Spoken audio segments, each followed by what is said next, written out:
90% of the written submissions in the document are in favor of expansion in both categories of membership.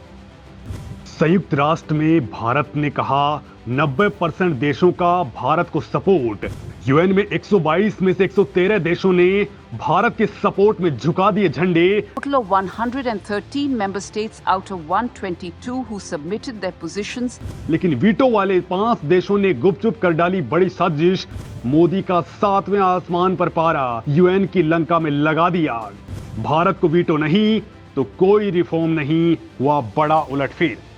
दोस्तों, UN में शुरू हो गया है ऐतिहासिक उलटफेर और अब यूएन रिफॉर्म पर पूरी दुनिया की नजरें टिक चुकी है, लेकिन इसमें एक बड़ी साजिश सामने आई है। यूएन के रिफॉर्म में वीटो देशों ने ऐसी धांधली की है जिससे भारत को अब गुस्सा आ चुका है, क्योंकि चीन ने हमेशा की तरह इस बार भी भारत के लिए वीटो का गेम बिगाड़ दिया है। लेकिन दोस्तों, इस बार कुछ ऐसा पर्दाफाश हुआ है कि भारत ने इस संस्था पर जमकर जुबानी बमबारी कर दी है और इसके बाद अब यूएन के किले पर या तो हिंदुस्तान का झंडा फहराएगा या फिर मोदी लात मारकर इससे आउट हो जाएंगे। जी हां दोस्तों, इस बार भारत ने यूएन में साजिश की ऐसी की तैसी करके रख दी है, क्योंकि दोस्तों इस बार इस संस्था में ऐसे बगावत के सुर शुरू हो चुके हैं जो भारत के गुस्से के साथ ही ज्वालामुखी में बदल चुके हैं और अब ये बगावत तबाही का रूप ले चुकी है। यानी दोस्तों, अब या तो भारत को वीटो मिलेगा या फिर यूएन का दी एंड होने वाला है। तो अब ऐसा क्या कुछ हुआ है और भारत अब आर या पार की जंग में शामिल क्यों हो गया है और भारत के साथ में दिक्कतें क्या कुछ आ रही हैं? दोस्तों, इस वीडियो पे लगातार बने रहिए, क्योंकि मैं आपको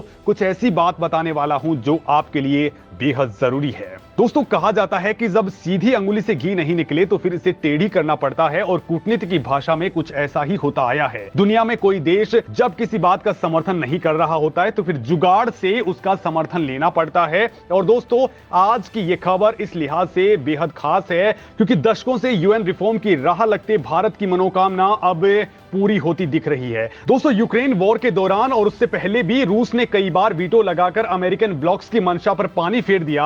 तब दुनिया को वीटो की असली ताकत समझ में आई। यूक्रेन युद्ध के दौरान इस तरह का झटका खाकर अमेरिका और पश्चिमी देशों की भी आंख खुल चुकी है और भारत भी वीटो का 70 साल से इंतजार कर रहा है। दरअसल एक गलती की वजह से भारत की ताकत चीन के हाथों में चली गई और दोस्तों इसके बाद भारत अब तक पछताता रहा है। हाल ही के दिनों में भारत सरकार ने इसकी मांग तेज कर दी है। अब यूएन में शुरू हुआ उलटफेर भारत को शुभ संकेत देने वाला है। दोस्तों, भारत के साथ दुनिया के बड़े देश, साथ ही छोटे छोटे देशों ने भी यूएन में रिफॉर्म को सपोर्ट किया है। भारत यूएन में रिफॉर्म लाने में सफल हो रहा है और अब भारत के साथ यूएन में क्या कुछ हो रहा है ये देखने लायक बात है, क्योंकि दोस्तों बड़े बड़े देशों ने अपने झंडे अब भारत की ओर झुका दिए हैं और मैं आपको बता चुका हूं कि यूएन में रिफॉर्म भारत की ही वजह से शुरू हुआ है। नॉन परमानेंट मेंबर्स को 10 से 25 करने पर तो फिलहाल सहमति बन चुकी है, लेकिन दोस्तों भारत का खेल यहीं पर बिगड़ गया क्योंकि परमानेंट मेंबर्स की सीट बढ़ाने पर कोई फैसला नहीं हो पा रहा है।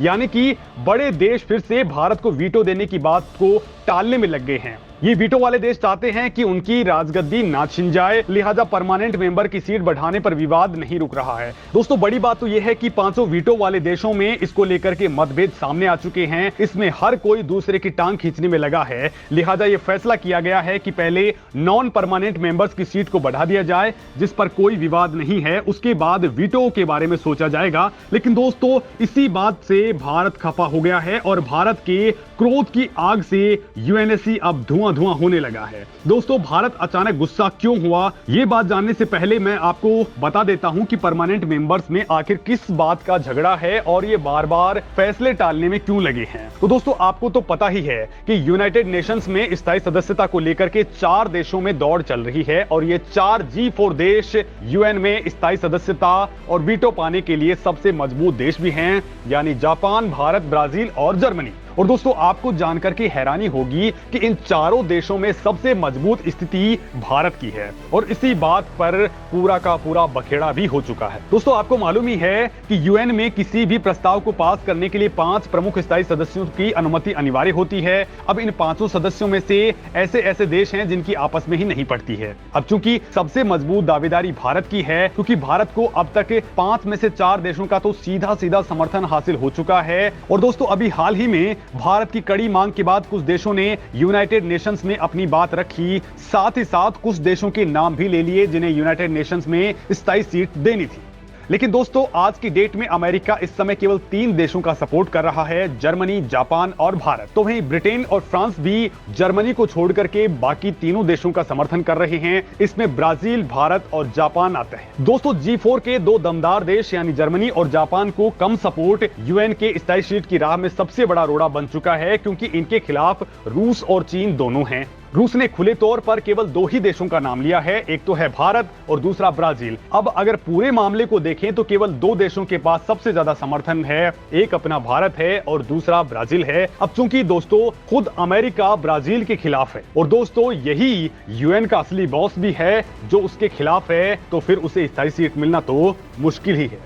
लिहाजा दोस्तों आखिर में बचता है भारत। मतलब अगर ब्राजील और भारत में से भी किसी एक को चुनना पड़े तो वो केवल भारत है, जो इस टाइम दुनिया का सबसे मजबूत देश भी है और ये बात खुद यूनाइटेड नेशंस भी जान चुका है। दोस्तों भारत को लेकर के फ्रांस बहुत पहले ही क्लियर कर चुका है। फ्रांस ने सबको बता रखा है कि मौजूदा समय में भारत इसका सबसे बड़ा हकदार है और भारत को वीटो ना मिलना यूएन की सबसे बड़ी नाकामी साबित होगा। मतलब दोस्तों भारत को मजबूत सपोर्ट तो हासिल है, लेकिन फिर भी हंगामा मच रहा है, जिसके पीछे के असली कारण ने भारत को भी हैरान कर दिया है। क्योंकि दोस्तों वीटो वाले देश आपसी झगड़े को बढ़ाकर के इस वीटो पर होने वाले रिफॉर्म्स में केवल नॉन परमानेंट सीट बढ़ाकर इसे टालने पर फोकस कर रहे हैं। और दोस्तों अगर इस बार ये टल गया तो फिर भारत को रिफॉर्म लाने में 70 साल लग जाएंगे। लिहाजा भारत ने असली गदर काटना शुरू कर दिया है, क्योंकि दोस्तों असल में भारत को दुनिया भर के बहुत से छोटे छोटे देशों का भी सपोर्ट हासिल है। लिहाजा यूएन को भारत की बात बढ़ चढ़ करके सुननी पड़ती है।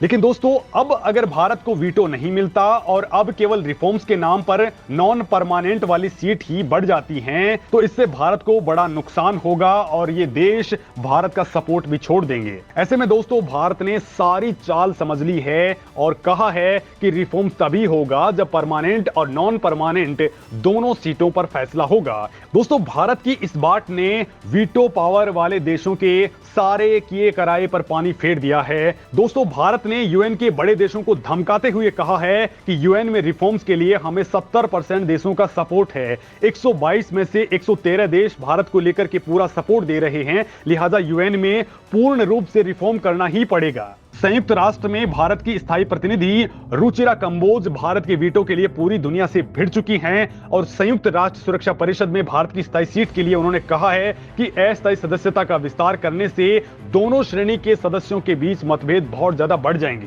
दोस्तों दरअसल ये बड़े देश चाहते हैं कि वीटो ताकत किसी और देश के पास नहीं जाए, लिहाजा वो भारत को वीटो देने से बच रहे हैं, लेकिन भारत इनका भी बाप है। दोस्तों इस वक्त परमानेंट सदस्यों में 3 पश्चिमी देश हैं और वो तीनों भारत के वीटो के समर्थन में हमेशा से खड़े भी हैं। ऐसे में रूस और चीन जरूर चाहेंगे कि वीटो का 6वां देश भारत इनके पाले में रहे। इस वक्त यूएनएससी में परमानेंट सदस्यों का समीकरण 3/2 से पश्चिमी देशों के सपोर्ट में है। इस लिहाज से रूस जल्द से जल्द भारत को परमानेंट सदस्यों में शामिल करवाना चाहता है ताकि पश्चिमी देशों का वर्चस्व खत्म किया जा सके, क्योंकि दोस्तों वो भारत ही है जो बिना वीटो के भी अमेरिका की हर चाल से रूस को बचा लेता है। लेकिन दोस्तों वहीं दूसरी ओर विस्तारवाद के नशे में चूर चीन हर समय जमीन हड़पने में ही लगा रहता है। रूस के इस रास्ते में केवल और केवल चीन ही राह का कांटा बना हुआ है। रूस अब ये भलीभांति जान गया है कि उसकी सफलता में चीन बड़ा रोड़ा बन रहा है। दोस्तों मैं आपको पहले भी कहता आया हूं कि भारत अकेले दम पर यूएन में रिफॉर्म ला रहा है, ऐसा हुआ भी है